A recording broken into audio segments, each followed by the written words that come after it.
Thank you so much, Sulaiman. It may be difficult for these cases to be dispensed of before May 29. Let's be very factual. Even the senior advocate of Nigeria knows that himself, but he's only just hoping that indeed the legal process could be hastened. But of course, you know that if the legal process is hastened and certain procedures are not, upheld, then that will open up another front for another legal battle. So it's good for it to actually go through the entire process and not rush. I mean, if we had followed what the Justice Uwe's committee report has said in 2011, we wouldn't be where we are now, because, I mean, by the recommendations of that panel, we would have been able to conclude everything before the president-elect is actually sworn in. But we have seen that that's not the case. In the First and Second Republic, you could see things like that happening, but it's unfortunate that in this Fourth Republic, we're not seeing things like that being, happening. But the good thing that I really love about what is happening here is that INEC is being put on trial itself.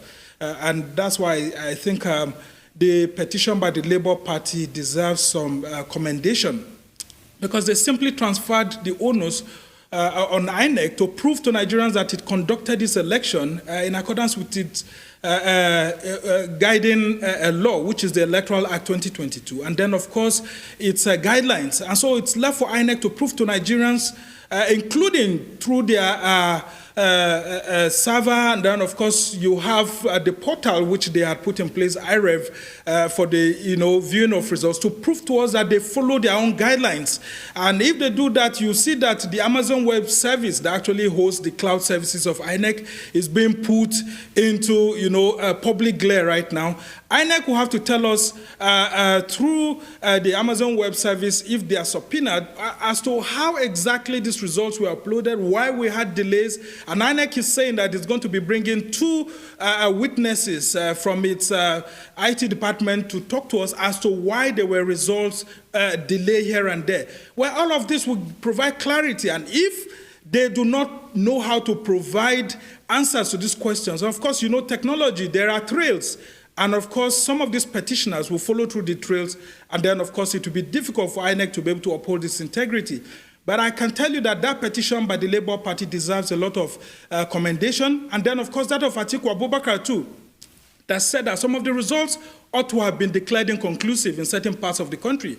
But INEC seemed too hasty and went ahead to do those declarations. So it's left for us to be able to see the full content of what Atiku meant by those things, by saying that some of those results that came in actually were declared hastily. And then the last part of it, before I let my other colleague come in, is that INEC National Chairman, Professor Mahmoud Yakubu, told us at the Collation Center that all the observations raised by the agents, the party agents there, were going to be attended to at the end of the collation before the final declaration was made. So at what point in time did the INEC National Chairman decide to go straight ahead and make the declaration without considering the complaints by the petitioners, by their party agents? I was there at the Collation Center, and I went live, and I said it clearly that the INEC National Chairman had promised Nigerians that he was going to review some of the observations, only for the INEC National Chairman to come back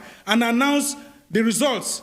So these are some of the things that have led a lot of Nigerians puzzled, and Nigerians are right to request from INEC whether it followed its own procedures and the Electoral Act or not. It's left for the courts, and these judges, they are part of the Nigerian society, to tell us if indeed INEC obeyed the Electoral Act, the Constitution, and of course its own guidelines or not. So, Sumner, you made reference to the fact that before it came to this, there was a time when it didn't have to take that long to address these issues, election petition issues in the court. What exactly was the thinking of those who decided to change it to 180 days?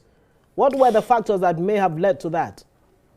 Well, the factors are that, as our democracy is growing, lots of Nigerians are being impatient with each other. And then if you look at, from 1999 till date, you see that every election comes with its own challenges, and a lot of politicians want to take advantage of the system.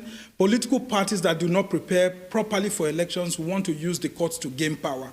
And that's the problem that we're having. And I must come very hard on the Labour Party and the PDP, and then the NMPP, good enough, is not challenging the presidential election, as we can see. But if the Labour Party and the PDP, for example, have formed an alliance, a working alliance, like they are trying to make us see after the outcome of the election, would we have been in this sort of situation whereby they are heightening tension across the land? I mean, look at the 6.7 million votes that Atiku got and the 6.1 million that Peter Obi got. How many millions do we have? That's about 13 million votes. And then if you add 1 million by Kwankwanso, that's about 14 million. Would we have been here with an APC, which is now seeing itself as a behemoth because of the lack of, these political parties coming together? So what the political parties in the opposition failed to do before election is what they are trying to do after the election by using the courts. And you and I know that there will always be a problem. And we've always stated it clearly here. Whether the days are more than 180 or less than 180, we should not allow our courts to play the role as of being the institution that determines who becomes a president or governor. The people must not be pushed away from deciding who is the winner of an election through the ballot. Our politicians want cheap win by going to the court. And that's why you hear some of them saying that they should be declared president. Why not insist that there should be a rerun? You see some of them asking to be declared president and at the same time asking that there should be a fresh election that will be held. So in all of this, it has to do with our political culture. A lot of people do not prepare properly before elections.